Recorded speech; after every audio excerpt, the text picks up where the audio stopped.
this year is Jim Howard. Come on up.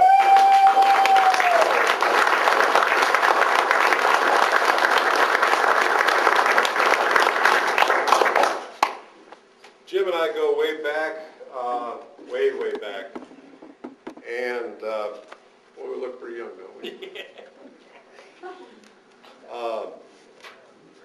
Jim's now celebrating his 30th year with the fire district.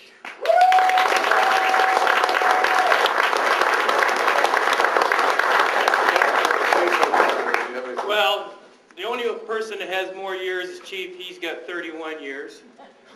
So I'm number one in the rank, so I got to wait till he retires to be number one all in the whole department. So.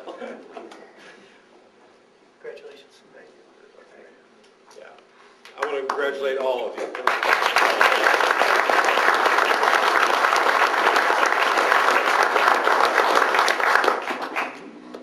Anybody want to make any speech? No, you're not allowed to talk. You're the newbie. You can't talk. Okay, thank you guys. Thank you very much.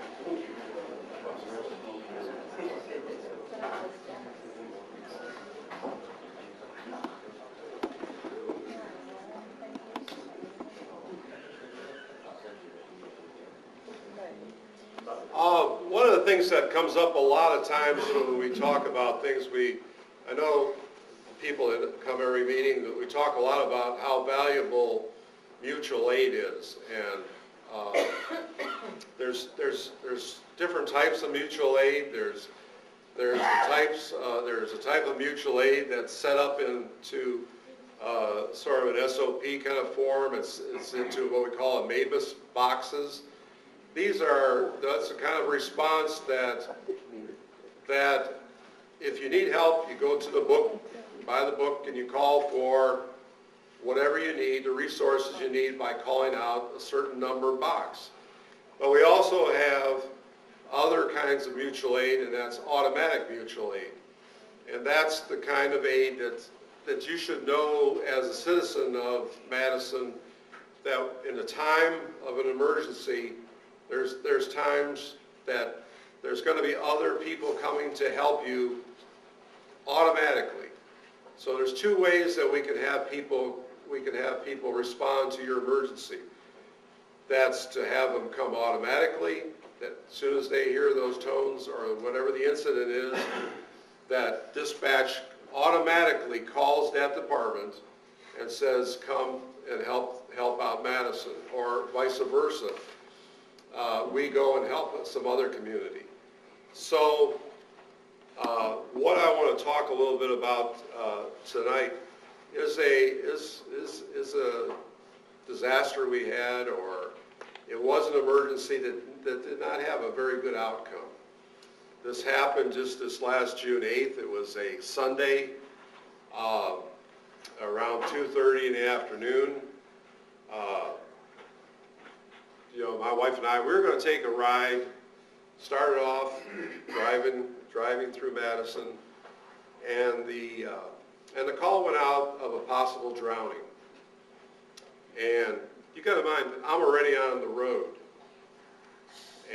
but with my own personal car, so you have to stop, not very long, or at least stop signs or something. But believe me, by the time I got to the scene, we already had the system was in place. And what I mean by the system, our people were put into action, and then the automatic and the people that we called for, they were put into action. So that the whole system was already, before I could even get to the scene, was already coming. It was a very tragic thing. It was a drowning.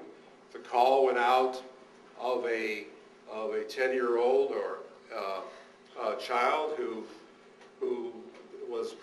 they were pretty sure was either had drowned or was going to drown. And that that always sends that little bit of extra adrenaline through you. You're going to, you're definitely, the ride is off, there is no question of where you were going to go. There was just no question. My wife didn't ask me, are you going to go there? Are we going to go to that? Or what do we go? No, it was, okay, just drop me off. Well, when you get there, I'll just drive home, or whatever you want me to do. But you're going to respond to that, and our people all do that. It's that responsibility to the community, even if you're off shift or not. So the system, by the time I got to the scene, the system was already in place. And what do I mean by that? We had people already performing a search for this person as fast as I could get there. So what happened? And if I screw up anybody's name, okay, first on the scene. If you know, let's do a little history too of Arcola Creek. If you don't know, the mouth of Arcola Creek is a Metro Parks jurisdiction. Okay, so one of the first person that is going to be going is going to be the ranger who's on duty.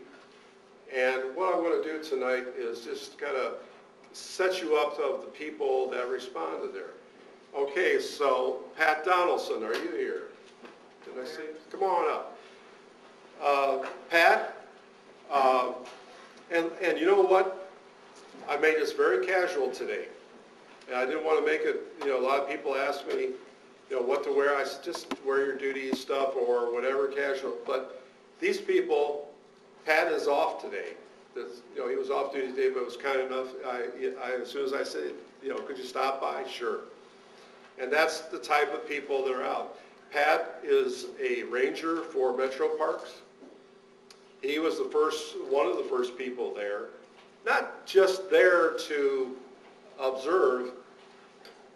Pat, gun belt off, shirt off, or he had a shirt on, but I mean, down to basics. Where was he at? He was no longer the ranger standing there, he was in the water. So Pat, thank you. You were the first one on the scene.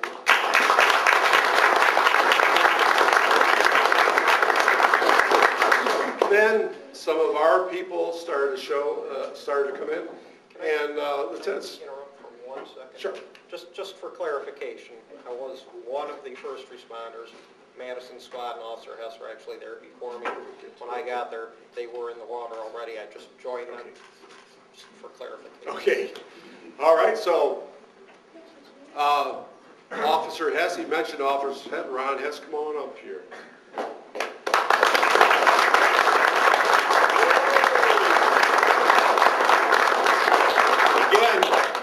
Ron is a patrolman for the township. Ron is, as Pat has said, was one of the first people there. I don't know what they did with all their guns. I think all the kids in the neighborhood probably have guns now because they got rid of. I don't know where they put them. I'm not going to ask, but they were down to nothing. I mean, they're just basic pants, shirt, and all these people were